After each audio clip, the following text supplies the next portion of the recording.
My bad. Drake can't wait to edit this. Straight 26 minutes of. Kind of sounds like you're underwater. That's my fish sound.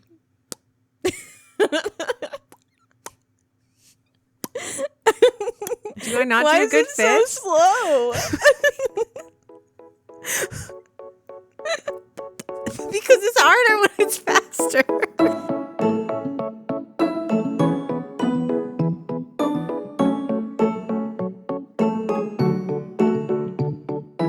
Dearest listener, we are excited to have you join us today. Yours truly, he's just the plot. I loved that. Thank you. I worked on it actually way more than I should have. I read it earlier and I was like, okay. Period. Welcome to another episode of He's Just the Plot, a podcast about book boys and wondering, are they okay? Here, we analyze book boyfriends and apply counseling theories and techniques we would use if they were our clients. Because guys aren't the only people who say, you're getting too attached. Period. Have you seen those reels about that one lady who's like, I fell in love with my psychiatrist? It was like a 57-minute part thing. It was crazy. She's delusional, by the way. I don't know. You should look it up. I don't want to fall in love with any of my clients. No, she fell in love with her That's therapist. pretty common, though. Yeah. Don't fall in love with us, listeners. We're not your therapist. Or me. You can do me. As or long yeah, as you're actually, rich. you know what? Never.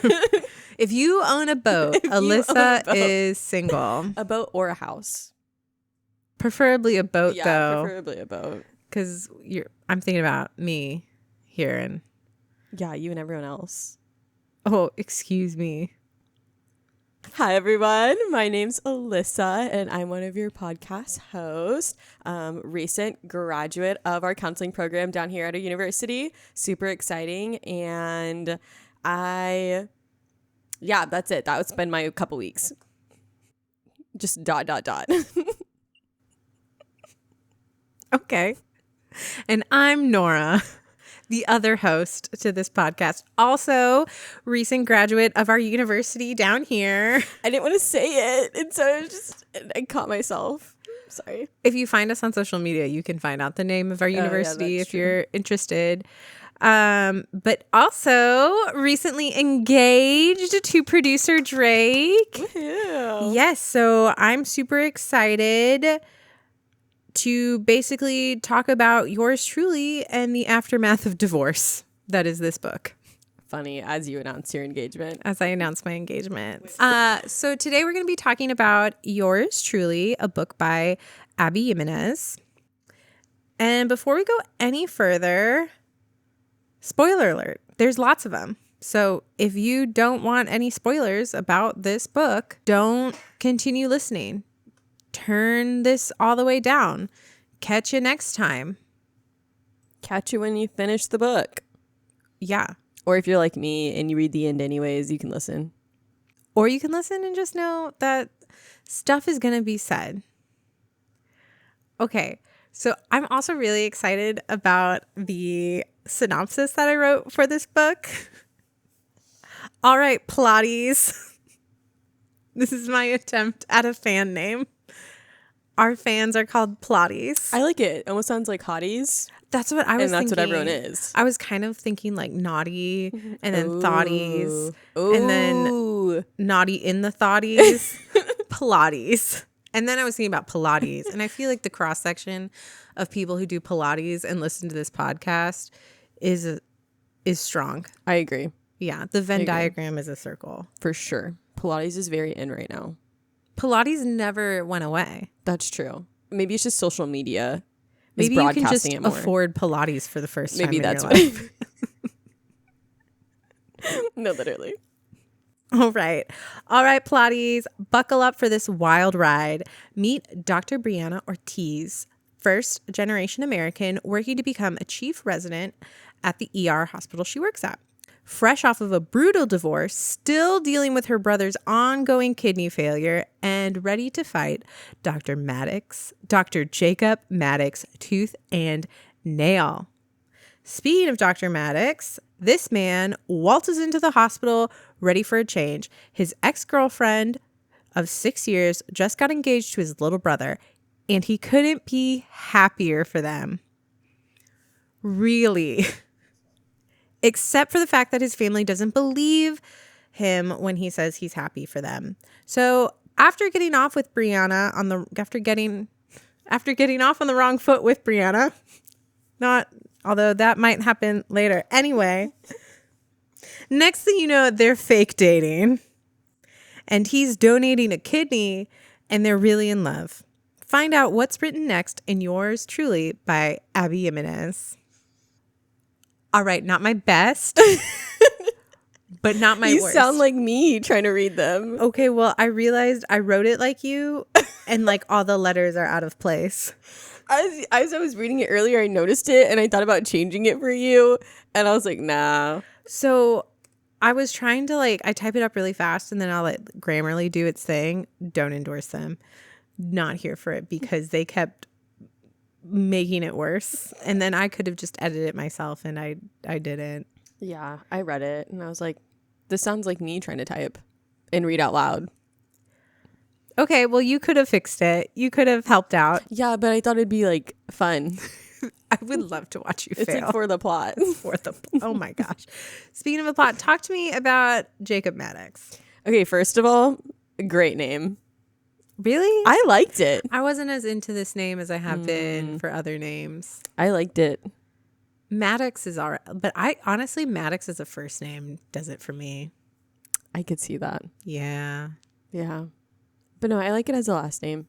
And I think Jacob's cute and sweet, and I think that's what he was. Mm-hmm. I think it fit him really well. And I know we have age next. I liked the ages in the book too. I liked the ages in the book too. I really just repeated what you said, but I actually feel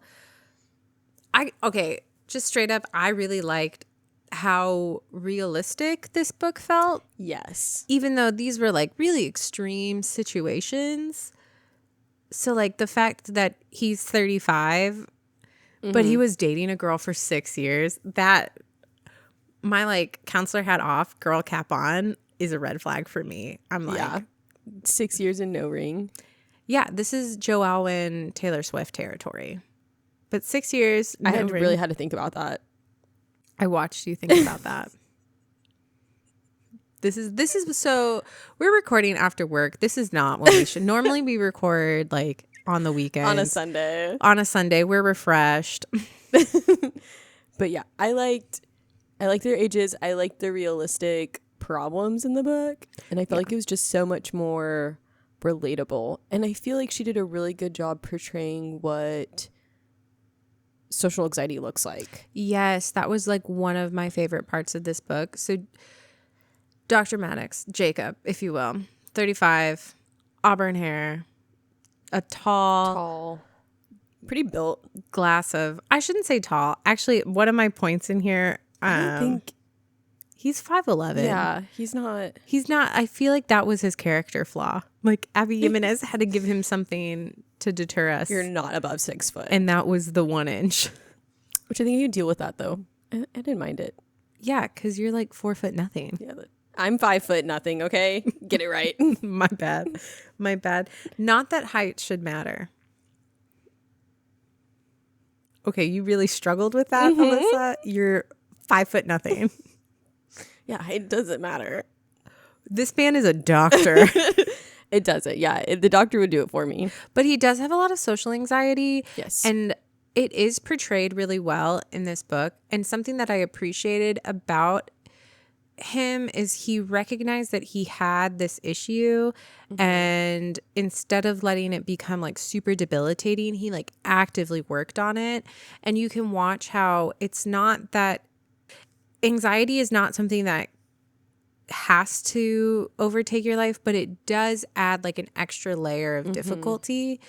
And I think that layer was shown really well in this book. So if you're really wanting to get a better understanding of how someone is healthfully dealing with social anxiety, I think this is a great book. And it gives a lot of different, I think, perspectives on anxiety and like social anxiety and mental illness. Like, because I also think depression played a big role in this book as well, with Brianna's brother developing like having some social anxiety, developing depression. Brianna herself going through trauma after trauma after trauma and not being able to deal with it. And then Jacob Maddox himself. Yeah. No, I think she did a really good job portraying it. And I also, one of my favorite parts with Jacob was the coping mechanisms that they talked about. Like, he was very big into journaling, which I hate journaling. Period. We talk about that all the time. Like, but it works for some people. Like, some people do a really good job of just being able to like write out what their feelings are. And like, that's how they explain it. And so I think that was really cool too, to see his way of communicating his feelings and what's going on inside his brain. And I think communication was probably, as always, one of the things that we can work on, everyone can work on, these characters can work on. But I think the highlight for me of this book, because I was kickling throughout. Kickling. I was on an airplane laughing out loud. Like, I literally squealed at some points because I was just like, oh, it's so cute. It was so cute. But I think just like the emotional maturity of all the different characters, especially when Jacob Maddox, like, really, and I guess he's a first name, last name kind of guy for me. He is. When he gives his journal to Brianna to put her mind at ease, because their relationship starts off as through letters. Well, through letters, but I mean like their boyfriend-girlfriend status starts off because it's fake. And so she's really caught up in her own narrative around that. And so the fact that he was able to be so vulnerable with her and trusting with her of like, your journal, like your deep, dark, like, and he was like, you could read the whole thing, but here's where you should start. Yeah. Starts. I was like, oh my gosh. Oh, it's just so refreshing to read. Because it's such a, one, not a cliche because you don't see it all the time. So it's kind of unique. But also it's such a non-threatening, bold move. I agree. I feel like it's not overwhelming. It's like, here is it. You can choose to read it or not. And you can read it at like your own pace.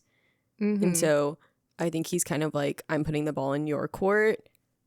It's up to you, like, what you do with it. But like, no pressure, all the cards on the table. And he's like, no matter what, I'm going to be here. Yeah. And that's really what she needed. And because her like exact words, like, I hate that I can't see like through your soul. I can't see your like actual intentions. And then he's like, let me lay it out for you. I know. It was so heartbreaking because I think my low point was when they were having just like these stories they were telling themselves in their head about what was really happening. So like the first time that they slept together and like the different perspectives, it was for me like really, I was actually devastated for Jacob and like how hopeful he was and then how destroyed he was. And then Brianna, like how much she like wanted it but couldn't trust that it was real. And then they just didn't talk about it. Oh, I was really struggling with that. I was like, I'm like on a plane reading it and I'm like trying not, I like keep hitting my mom because she's next to me. Man, your mom takes a lot of abuse from you. And I'm like laughing and she's like, what's wrong with you? We're on a public plane, Alyssa. But it was so good. I liked a lot of those parts. And I saw like one of your high points was even the relationship between Brianna and the ex-girlfriend, his ex-girlfriend, Jacob Maddox, and just like that ability to like, they did not like each other when they first met. They threw jabs. Well, I think she didn't mean to. I don't think so. Brianna meant to. No. I don't think his ex-girlfriend. I think it came out and then she was like, ooh. I think one, she really does care about Jacob. And she also is a bit dramatic. Yeah. And she likes to be in charge. So what are you going to do? And these are two very strong, independent, in charge women. I mean, she was with Jacob, like Rachel was with Jacob for 6 years. So like there has to be some care. And she's still part of the family. It's wild to me that she got with his little brother. Yeah. But okay, so specifically the scene that I was like throwing down was when it was the bachelorette party, which this is the lamest bachelorette party, like making candles and basket weaving and like she was pregnant. Yeah, but don't do that for me. Is what I'm not going to do it in my in-laws' house and would never make do that. candles. We are partying. Also, my future in-laws would be like, "Why are you doing it here? Why are you coming here? That's weird." And I'd be like, "Oh, you're good, right. Good point. Yeah. How did your friends get our number?" But then, so basically, one of the ex-girlfriend's friends like stands up and is like, "And Jacob led you on for 6 years," and Brianna went off, and she was like, "He's a good man. He did not do it," and that led to kind of this reconciliation between the two, because then Rachel was like, "Yeah, you're right. He didn't lead me on. Mm-hmm. Like, I did not handle his anxiety well." Yeah. Which I really appreciated, just the maturity between the two characters. And I don't think we see that very often, although I do think it's becoming more of a thing. Yes. I call it the Allie Hazelwood effect, where it's women supporting women. We're not going to do that trope where women hate women to get men's attention. Period. Maturity. Agreed. I also think it was like maturity on Jacob Maddox's part. On he had that like realization or like that epiphany of like, oh, I'm not in love with my ex-girlfriend still. Like we didn't see eye to eye. Like we didn't understand each other. Not the way. And then he was like, I feel like started to really see how Brianna really understood him and like his anxiety and like how to go about it in a lot of ways. And so I thought that was really cool, because I feel like not a lot of guys really come to a realization of situations like that. And so it was nice to see his perspective on how that all occurred. I think he was able to recognize the difference between being in love and being comfortable. Yes. Not that I think he was necessarily comfortable, but he had he knew what to expect. And for someone with anxiety, that is huge. So even if you are maybe struggling in the relationship, like you aren't, like what you know to expect is not the most enjoyable thing, because you know it's coming up. It helps alleviate. Yeah. And so I can see how like people with anxiety really get stuck in those relationships. And I think that's kind of what happened. And so it was great to see that emotional maturity and realization coming from Jacob Maddox. And I think if he was my client, and I think this is really funny. So both of us, we were texting each other the other day and we were like, who's going to take lead? I was like, well, I was thinking narrative therapy. And then you were like, I was thinking narrative therapy. And I was like, twinning. So Twinsies. If Jacob was our client, we would use narrative therapy with him. And do you want to explain narrative therapy? Yeah, so it was developed by Michael White and David Epstein. Yeah. Is that how you say his last name? It is a postmodern approach, and it helps people re-author their life stories, which is why I think just kind of like the background of both characters, when I was like reading this book, that's why I was like, oh, this would be a great opportunity to do narrative. And I haven't really worked with it a whole lot with some of my clients when I was in the program. And so I was really excited. I think you already have to have some level of emotional maturity when approaching narrative therapy, because it can quickly turn into I'm never the issue. And it's not necessarily that. It's just that I am facing an issue as opposed to I am an issue. Yeah, and I think you explained it really well. It's like challenging the problematic narrative that you have and really externalizing problems. So separating you as a person in the issue at hand. Mm-hmm. And so I think that's really important with narrative. And again, I think you do have to have a pretty mature emotional level to be able to do that. And I think you kind of talked about how it explores unique outcomes and strengths to create new and more empowering storylines, which I think could be really beneficial for both parties on just re-authoring a lot of what they think and what they say to themselves. A big point in narrative therapy is deconstructing and reconstructing, personal values. You can develop solutions that align with your aspirations. So in other words, your life is your story. And so being able to kind of rewrite the things that you've experienced and the things that could come up into your future too. Mm-hmm. And I think that's important when we talk about too the core principles of narrative therapy. So that mostly like the person is not the problem. And I think that's one of the hardest things for people to deal with. And I think Jacob is actually, having been through therapy before, has a better understanding of that, is farther along in that process than maybe Brianna. And I think this is something we always come up against in our books. We are like, oh yeah, we'll talk about the guys. And then we're like, okay, this girl needs this therapy and this is how we would apply it. And like, we really connect. And then with the guys, we're like, yeah. This is what I have to think a little bit more. And I think with Jacob, I didn't have to think as much because I was like, oh, this client already comes with some understanding and some emotional maturity. So we can really dig deep into those narratives because he still has issues. Like he still has this narrative of like, I need to please everyone to keep everything calm and keep if I know that I'm going to see my family, I know that they're going to be really loud. So I'm going to be prepared for that. And I'm going to be able to pacify them by doing A, B, and C. And that way I won't get so overwhelmed in the situation. Whereas like a huge part of this and that I would want to work with Jacob is being like comfortable walking into a situation with your loved ones and just showing up as yourself. Yeah. And saying like, hey, you guys are being a lot. Mm-hmm. You're being a lot and I need to take a step back, and being okay with that and that uncomfortability.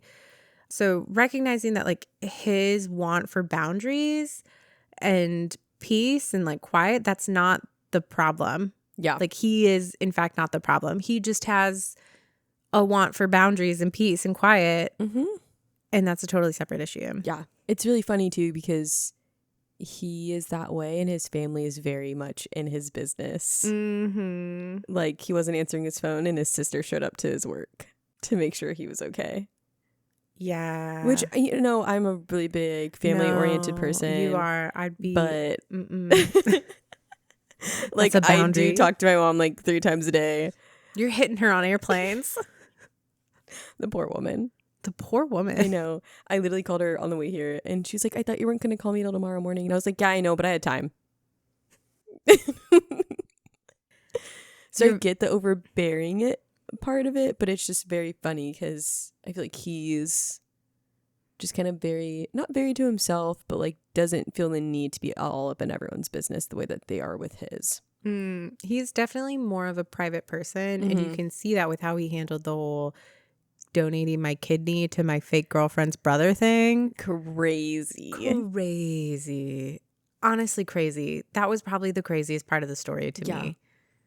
I thought they were going to go the whole book without saying anything. So when I thought so it too. accidentally slipped, I was shocked. I was ready for that to be like a forgiveness. That's what I was thinking too. Like, and then she finds out he donated his kidney and after like a big fight from a third party and goes back to him and is like, I know that you love me. But no, what she turned it on its head. So Brianna knew from almost the beginning, like they agreed to fake date. And then she finds out about before they agreed to fake date, then she finds out about the kidney. He was like, actually, could you help me fake date? And I was like, that seems skeezy. Like, I'm going to give my kidney and you have to be my girlfriend. So I do think Abby Jimenez towed that line a little. Yeah. But I think she did it well. But yeah, that was wild. That he was just like, and that he was so profoundly affected by his mom's organ transplant and getting that from her best friend that he was like, if I ever have that opportunity, I will do it. Mm-hmm. And it's crazy that he had that opportunity. Absolutely. I thought it was really interesting too. And like they were at that bar when him and his friend, I forget his name. The other doctor. Yeah, They're all doctors. They're all doctors. They're all hot. And he was like, you found out you're a match. And Jacob Maddox was just like, I just need time to think about it, make sure it's something I want to do, blah, blah, blah, blah. And then Brianna comes around and like starts talking to him. And then she like leaves and he was like, I'll do it.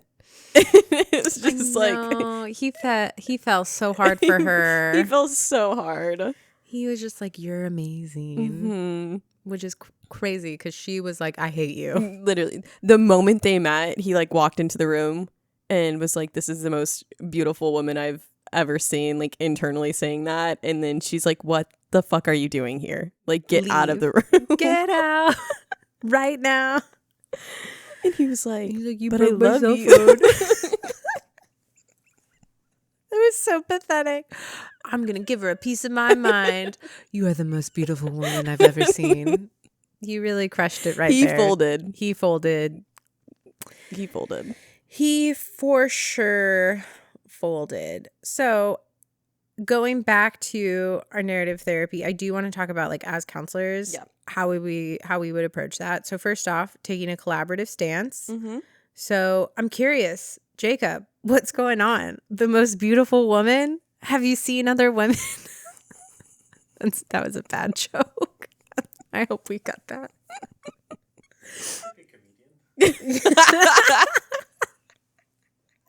We don't bring my stand-up past up.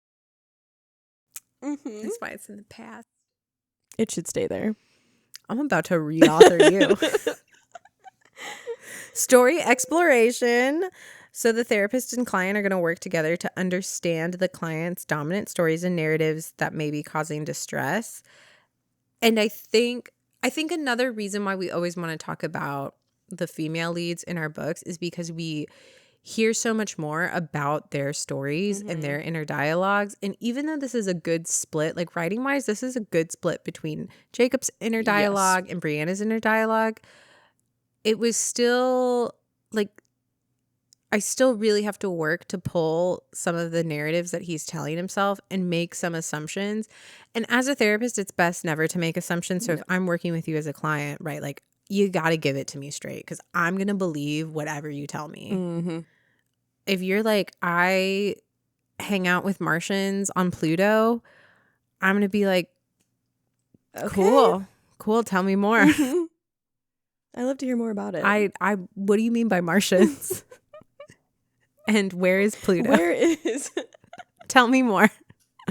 So there is some of that, but in making an assumption, like the stories that Jacob is telling himself is really like he cannot be loved unless he is going like above and beyond for someone. And it really flares up his anxiety if he thinks people are upset with him or frustrated or uncomfortable by him, and he will do anything to calm himself down because that anxiety is really like, I'm going to die. And that, I think it really showed too when she was talking to her friend that just moved back into town, and she was stitching him up at the ER, and he was like, oh, who's this? And she introduced Jacob Maddox as her friend. Oh, which I was really actually annoyed me. Frustrated with her.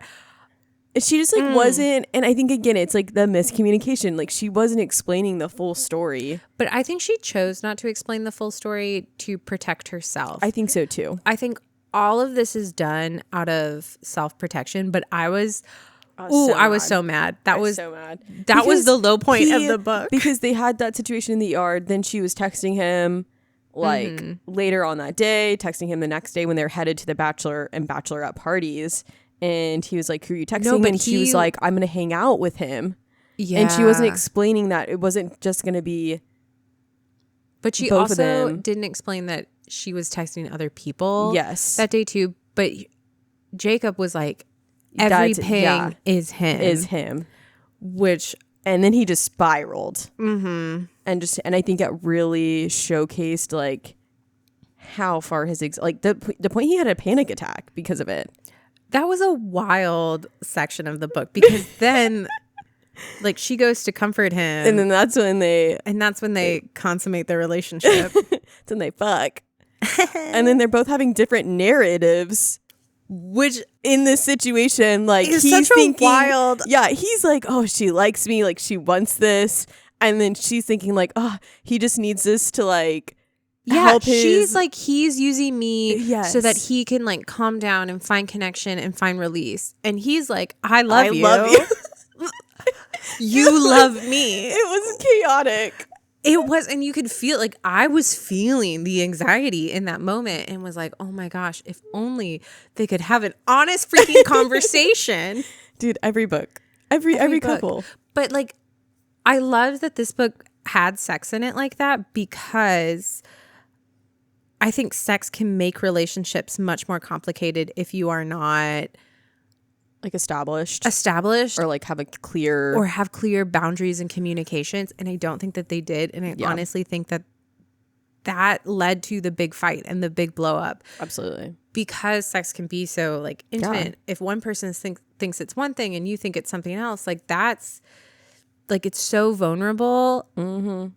And we treat it like it isn't something that's vulnerable a lot of the times. And it's okay if you're both like, no, we're just in it to like, fuck. Yeah, get off, have a good time. But if one of you is in it because you're in love, maybe let's take a step back. It's just devastating. I was so mad. I was like, I literally after girl. I'm like looking around. I'm like, anyone else seeing this? And then if I was their therapist and they came and told me about it, I have to sit there and be like, that sounds like there was a lot of miscommunication happening. And this is why I get Botox. My face shows sometimes in session. I'm like, Alyssa. And I have to like, And clients look for it. Clients, we know as clients, you're out here being like, even my therapist was like, you know, and we're trying to be impartial. It's hard sometimes. We're always on your side, but we're also trying to not give away who we are. Identifying strengths. So we'll kind of uncover with the client and emphasize unique outcomes and personal strengths that have been overlooked or minimized in the process of like the problematic story happening or unfolding within his brain. So like, I think a lot of the anxiety, he really emphasizes on like what he's doing wrong or what he believes everyone else is thinking he's doing wrong. And so like being able to focus on his strengths rather than his negatives during those times. And that was one of my goals with him. If I was his therapist, yeah, I would want to identify his strengths and when he used them. I think that's a really big one. And then from there, build new narratives. Yes. So being able to basically re-author your story. And that's what we tell ourselves is so important. And that's why like mantras are so important, as hippy dippy as that sounds, or like new wave, whatever, man, California. I don't know. I was just in California. I do think, you know, what you say, you believe to some degree. Absolutely. And you internalize.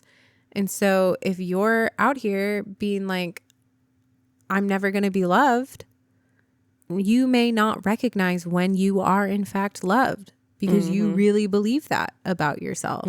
Or like pushing it away because you're like, oh, I don't deserve this, or like Brianna. Yeah. I was hoping you catch on to that. Girl, I'm right there with you. Yeah. Honestly, Jacob Maddox's mother, who's also like a sex she's therapist. Like a sex therapist. Yeah. I loved her. I loved the advice that she gave him because it was so heartbreaking. When he was like, I have given her. It's like, I don't know what to do. I don't know what else I can give to her. And she was like, take it slow. Just be there. Just be there. And it's like, yeah, just be there. And change is so slow. Yeah. I was like, sometimes that's like all it is like, I don't need you to say the right thing. I don't need you to sit here and tell me everything's going to be okay. Like sometimes it is genuinely just like showing up and being there for your person. Mm-hmm. And like not everything has a solution right away. Not every problem is going to be fixed within minutes or actions. And so I would think go that so really far. The vast majority of problems are never fixed in minutes, no hours, days. Change is slow. Yeah. Even I struggle with how slow. Like I'm like, okay, come on. Yeah. But it really just takes that time, and you have to keep learning the same lesson over and over again. Mm-hmm. And then building off of new narratives, the whole point is to be able to then create that narrative and the client to be able to carry it forward. And so being able to utilize it, leading to new possibilities and more desirable outcomes. Which is good, which is what we want. Mm-hmm. We want these future-oriented thoughts to be, I am good, I am worthy, I can do this, I am capable, I am whatever the new story and narrative it is that you are telling yourself. So with that in mind, I actually kind of think I want to skip to goals we would use for the client, and then we can talk about some main topics. Cool. So my goals, because we each were like, who's going to lead? And let's both do narrative. We both came up with 2 goals. And so also we're going to talk about maybe our different approaches or our similar approaches because we're twinning. So my first goal is to improve Jacob's self-differentiation by having Jacob be able to confidently identify 3 strengths of his. So self-differentiation is basically a fancy way to say how an individual is able to recognize their own thoughts and feelings, set boundaries, and prioritize their own needs and well-being. So when you're working in a systems therapy approach, self-differentiation is always going to be a big thing because so often, and not that narratives is necessarily a systems therapy, but I think about when I'm thinking of like couples, you're in a system and you can lose yourself and your identity to the couple, to the family, to the system, right? Like if you are part of a machine, but you aren't necessarily the machine, you still have to recognize that you're a part as well. And so I think that's a big thing for Jacob because I do think he has a lot of his own interests and he has a great personality and he kind of lets it hide. And you could see that in his previous relationship where he was just fine, like fading back into being just part of the relationship instead of confidently being himself. And something that I did enjoy about Brianna is she was always like, no, be you. You are great. You do you. You need boundaries. You do that. So I would help Jacob kind of identify those three like strengths that he has and when he's used them to be able to really assert himself and his needs and help him kind of clarify where those are. I call it the "but did you die" technique. I like that. Yeah, but did it kill you? Did you die? Like, oh, you asserted you were creative and used that creativity to set a boundary with your family, but did you not? So that's what I would do. Yeah. And then my second goal is for them as a couple. And I would want Brianna and Jacob to externalize the effects of Brianna's PTSD so that, and how that PTSD is being brought into the relationship because Brianna comes with a lot of baggage and that's nothing against her. That's like, she has not had time to process. She went through go. It's been go. She was raised by a single working immigrant mother, took care of her brother. Her brother had kidney failure. Her husband divorced her for one of her friends who then got pregnant. The friend got pregnant even though she and was like also thinking about having a baby and then had a miscarriage. And then the whole pregnancy scare with like, she's just been like trauma. And it shows up in their relationship. Absolutely. And it confuses Jacob because he doesn't even know about all of it and she's not communicating. So how can we take that PTSD externalize it as something that they can fight against together. Yeah. So it's us against the problem. And I think that would really help within the relationship, and then there can be effective communication. And then Brianna's not also internalizing, I am the problem. I was going to say, I think it really helps her separate the issue and the problem from who she is and herself. Mm-hmm. Yeah. Because she's also great. Like, I was frustrated with her because her trauma was coming out to play. Yeah. But like, she's super cool. Like, I loved her character. Yeah. I loved these characters. I was like, honestly, this is a really great book. It was super refreshing for me, I think. Mm-hmm. And I enjoyed every minute of it. But kind of going into my goals, I also realized, so I came up with 4 goals, and I did 2 on Jacob and then 2 on Brianna. Show me up. And I accidentally put the Brianna ones on there. That's okay. I'll talk about the Jacob one. So I had very similar ones. Well, one of them was similar. So you talked about his strengths, and one of my goals for him was to really strengthen his self-worth by having him identify and re-author like personal stories where his actions demonstrated like love and commitment. Oh, that's a good one. And so like he constantly, I think, gets into that like cycle of like he's not doing enough, or like I'm not doing enough. Mm-hmm. And so like really being able to reauthoring it and like recognizing where he is doing enough, or like where he is going above and beyond to be like, even when they technically were fake dating, like he was going above and beyond in so many areas of like being there for her. Honestly, just being a friend. He was going above and beyond. The letters, the sitting, leaving his peaceful cabin to go to a restaurant and sat in the rain to talk to her. So cute. And she didn't even know until she read his diary, his journal. Mm-hmm. Ugh. Mm-hmm. It's like the little things, and like the need to like not brag about it. Like so many guys are like, well, I did this for you and I did that for you. Like you should be grateful. You're lucky enough to do those things for me. And he's just like, I'm going to do it and no one needs to know. Yeah, no. And I respect that. I have that person in my life and it's really nice. I know. I'm really happy for you. Are you? Yes. Every day. Every time I see the ring. Can't see me.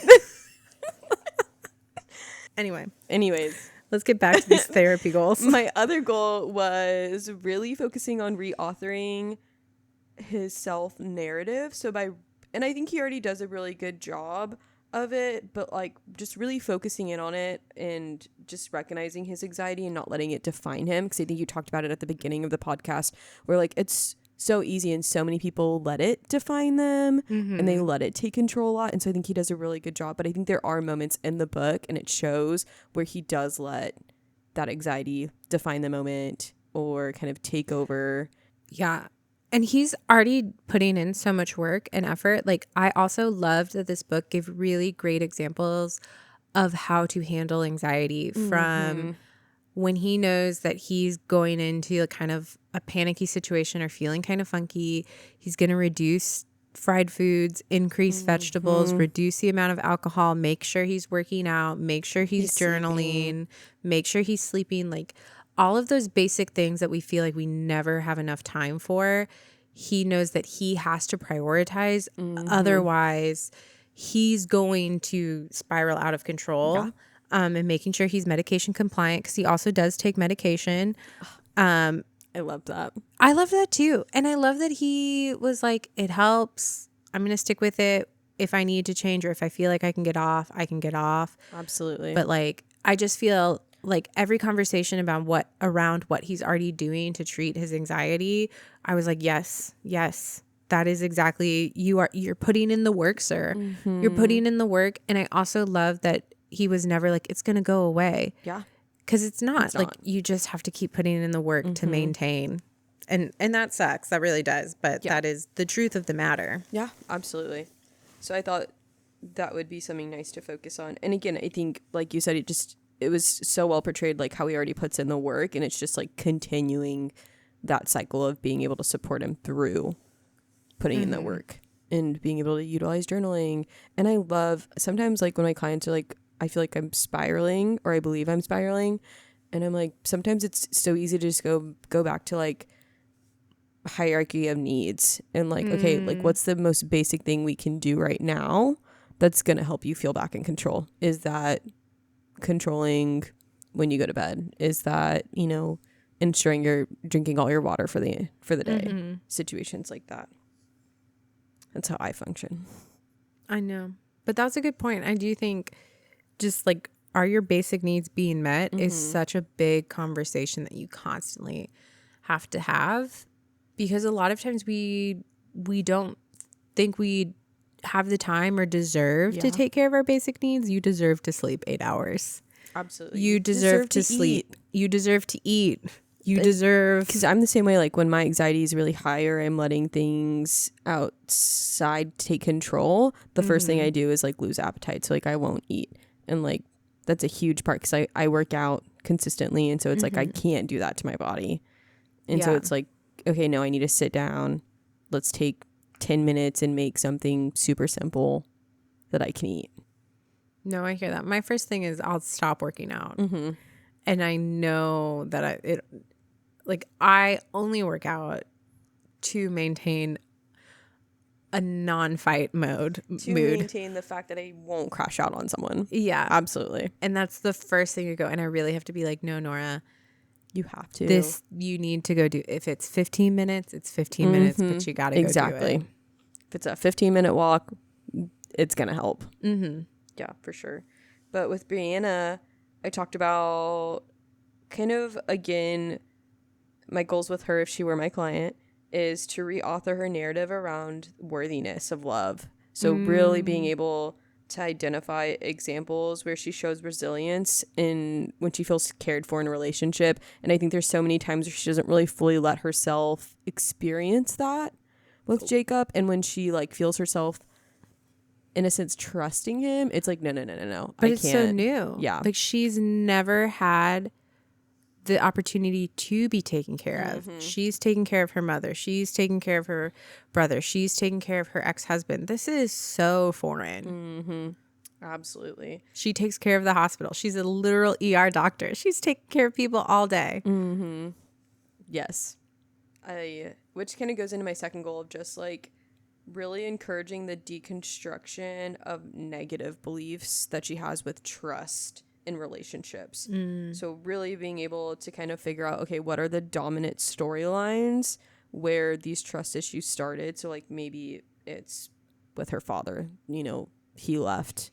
Yeah. Then it's going into like, okay, what happened with the divorce? And then really being able to explore how her past differs from her current relationship. I think that's really good. Yeah. I did 4, sorry. Yeah, no, is that 4? Yeah, that was my 4. I don't know why I thought that was your 3rd.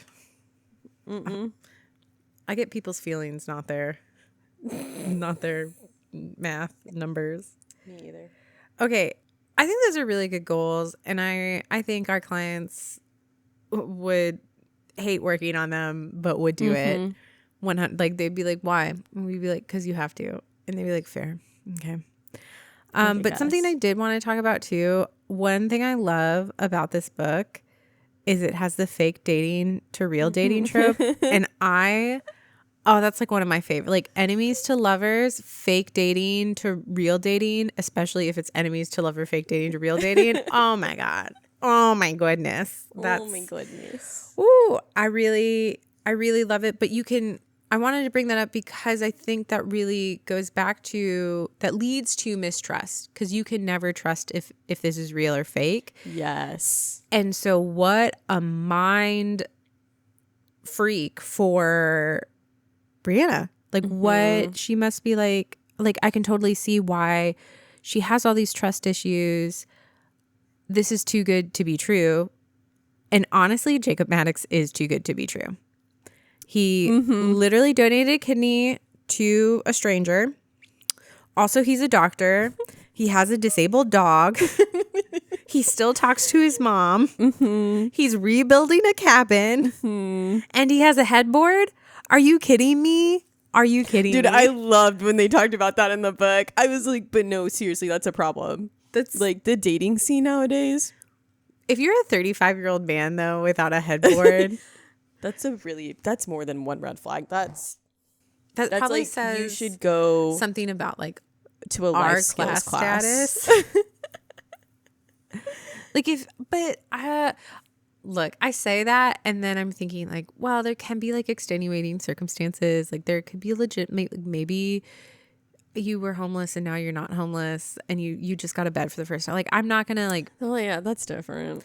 I know, but if he was a doctor, I would. If hope you're a he'd have 35-year-old doctor without a headboard, we have problems. I stand by. That's a red flag. Yeah. Like if you're fresh out of college, working your first full-time job, and you're saving up money for furniture, like that's different. That's different. I don't want people to like come for us and be like, "Wow, they're super judgmental." Because think everyone sometimes we are judgmental, but Absolutely. never to our clients. No, just to 35-year-old doctors without headboards. Yeah, except I judge if you have headboards. Only to the men I date. Oh, I was like, I have 2 headboards. Don't judge my headboards. And then I do want to say I love the anxiety game. I actually thought that was a really good coping tool and something that you can use as a couple if you have a friend who's really anxious, pick a code word. If that person can find a way to naturally slip that word into the conversation, it's time for you guys to make a graceful exit. I loved it. The phrases she would pick too. In this economy. I literally say that. I've been like saying that phrase to his ex-girlfriend and his brother announcing their pregnancy in this economy. But also like what a wild time too, because like I can see how Brianna would then tell herself, oh my gosh, he's so upset. Yeah. Because she just announced her pregnancy. Well, and he's like upset, like you're texting this dude. He doesn't even care about the pregnancy. Doesn't even care. It went in one ear out the other. It was just like the perfect phrase for the perfect time. I was like, well done, Abby. Well done. But I get it on like the trust issues when she had first asked him at the beginning when they were fake dating, like, do you still love her? And he was like, yeah, I still love her. Which was a lie. No. And then he could never communicated when he was like, had that epiphany of like, oh, this wasn't love. Like this was comfortableness. Like this was something that like we just kind of sticked in. And he never communicated. Communication is always key. Hey, Brianna, like this is what I was thinking. Or like, I don't know. And so in her mind, this whole time she's thinking that he's in love with his ex-girlfriend. And the whole time I'm just like, I'm gonna murder someone. Giving a cultural aspect to this, this takes place in America. We are a high context culture. Yeah. So we just need you to we're a low context culture. Low. Sorry, we're low. I always get those confused. I know. Do I even have a degree at this point? We're a low context culture, which means we need you to tell it to us straight. Like, I can't just read your actions and be like, oh, he's into me. Like, I need you to literally say, I am into you. Yeah, I'm so bad at reading. Well, and I think that's like the impact of culture and what people forget and how it impacts us. That they'll be like, oh, actions speak louder than words. And we say that all the time as a phrase. But no. Words speak words. You gotta have the words listen. You gotta have the words with the actions. You can't just have the actions and no words, because what am I gonna do with that? Yeah. I need you to literally hit me over the head with it. Not physically though. Don't physically, no. Dang. Girl, no. Okay. I think we were about to get into a whole other let's not get tangent. into another tangent. Let's not get into another tangent. I think we're ready for, is he hot or is it trauma? He's hot. Yeah, he's hot. He's hot. Ooh, I love a man who takes care of his mental health. He's too good to be true. What man takes care of his mental health like that? A man who's 5'11". I've never seen a man journal before. I don't know if you've ever seen a man read before. Men journal nowadays, but none of the ones you're talking to. Yeah, I have a Yeah. No. I have a bad taste in men. And Plotties, if you have a guy for Alyssa, like and subscribe. Send him. Drop their Instagram handle below. or TikTok handle or email or I hope my future partner doesn't have a TikTok handle. Could you imagine me like, hey, this is my boyfriend and he's posting like thirst traps on TikTok? Yeah, I could totally see you dating someone who posts thirst traps. Like, period, hands down. Oh, that's so embarrassing. Fine, drop their Facebook. Better yet, drop their LinkedIn. Their LinkedIn. Drop their LinkedIn. Drop their LinkedIn. Okay, my flag rating, 5 green flags. Absolutely. 5 green flags. Read this book. This book was so good. This book was so good. I went and bought another Abby Jimenez book. I just texted my friend's her birthday's this weekend, and she's a big reader, and she liked Emily Henry. I love Emily A lot of Henry. people compare both of I them. can see him, yeah. And so I was like, I know you read Emily Henry. Oh my God. Emily Henry. And I was like, have you read Abby Jimenez? And she's like, no, I haven't. So I literally bought her. Is this a hint that we're going to be doing Emily Henry soon? We should. Yeah, because I gave you a really good one. That Love I know Story. You gave me 2. You gave me did. Love Story and you gave me Beach Read. Which one should we do? Let us know in the comments. All right. Well, stay reading. Stay reading.